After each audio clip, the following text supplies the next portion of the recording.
తగ్గట్టు ముందుకెళ్తాననుకోవాలా? సార్, జగన్మోహన్ రెడ్డి అంత సామాన్యంగా ఎన్డీఏ అభ్యర్థికి మద్దతు ఇవ్వడానికి సిద్ధపడలేదు. ఇది జగమెరిగిన సత్యం. బొత్స సత్యనారాయణ ఆధ్వర్యంలో పార్టీ టోటల్ గా చీలిపోవడానికి నువ్వు వచ్చినా రాకపోయినా పార్టీని చీల్చడానికి సిద్ధపడిపోయాడు బొత్స సత్యనారాయణ ఆధ్వర్యంలో దాదాపు 8 మంది ఎమ్మెల్యేలు సిద్ధపడ్డారు, 2 ఎంపీలు కూడా సిద్ధపడ్డారు. ఈ పరిస్థితుల్లో పార్టీని కాపాడుకోవడానికి జగన్మోహన్ రెడ్డి వేరే గత్యంతరం లేకుండా శరణు అని భారతీయ జనతా పార్టీ మరియు ఎన్డీఏ కూటమి అభ్యర్థికి ఈ రోజు మద్దతు ఇవ్వాల్సిన పరిస్థితి ఏర్పడింది. It's a political compulsion, that's all. Political compulsion.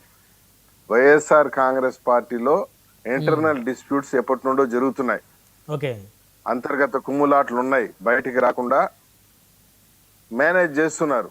ఇటీవల కాలంలో మనం చూస్తున్నాం వైఎస్ఆర్సీపీ మీటింగ్ లో ఒకరి మీద ఒకరు ఆరోపణలు చేసుకోవటం, దుమ్మెత్తి పోసుకోవటం, తిట్టుకోవటం. ఇప్పుడు నెల్లూరు జిల్లాలో చూస్తే ఆయన ప్రసన్న కుమార్ రెడ్డి ఇంటి పైన వైసీపీ నాయకులు పోయి దాడి చేయటం, దాన్ని ప్రశాంత్ రెడ్డి గారి మీద తోసేయటం. మరీ చెప్పాకండి సార్, నెల్లూరు వైసీపీ నాయకులు దాడి చేశారని ప్రసన్న కుమార్ రెడ్డి గారి ఇంటి మీద. పైత్యం ఎక్కువైందండి వీళ్ళకి. పచ్చ కామెరలో లోకం అంతా పచ్చ కనిపిస్తుందంట. అన్ని రామారావు గారు నేను ఖండిస్తున్నానండి. రామారావు గారు నేను ఖండిస్తున్నాను కదా, నేను మాట్లాడుతాను.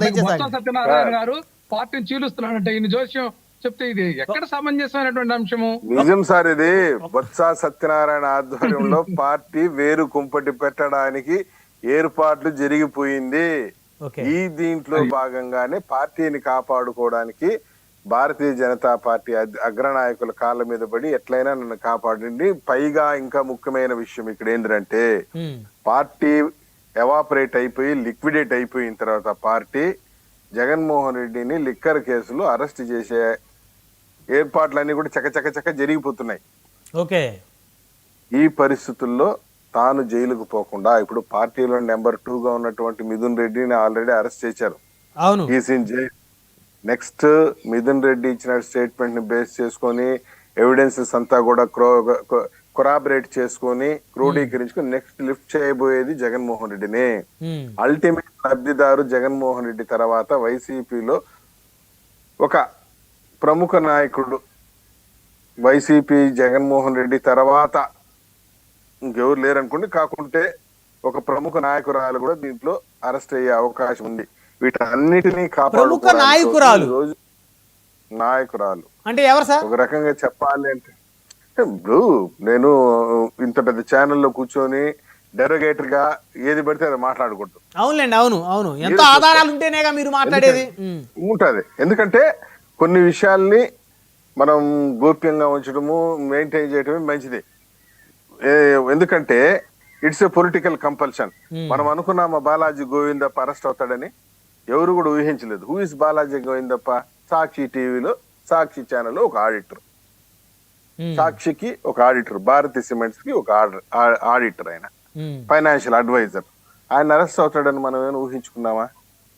ఈ విధంగా జరిగింది, జరుగుతుంది. రేపు పొద్దున జగన్మోహన్ రెడ్డి అరెస్ట్ కూడా అనివార్యమయ్యే పరిస్థితుల్లో తనను తాను కాపాడుకోవడం కోసం, అదేవిధంగా వివేకానంద రెడ్డి కేసులో అవినాష్ రెడ్డిని కాపాడుకోవడం కోసం ఇంకొక తాపత్రయంలో 1 పాయింట్ ఫార్ములా ఏంటంటే తను తాను కాపాడుకోవాలా, పార్టీని కాపాడుకోవాలా.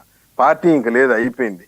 పులివెందుల్లో ఎప్పుడైతే ఏదో ఉంది పార్టీ బతికే ఉంది అనుకున్నాం. వాస్తవానికి వెంటిలేటర్ పైన పేషెంట్ ఎప్పుడో చచ్చిపోయినాడు, కానీ కొన ఊపిరి ఉంది అని చెప్పి ఇన్ని రోజులు నెట్టుకొని వచ్చినారు. తీరా నేను చూసిపోతే పులివెందుల ఎలక్షన్ తర్వాత పార్టీ చనిపోయినట్టు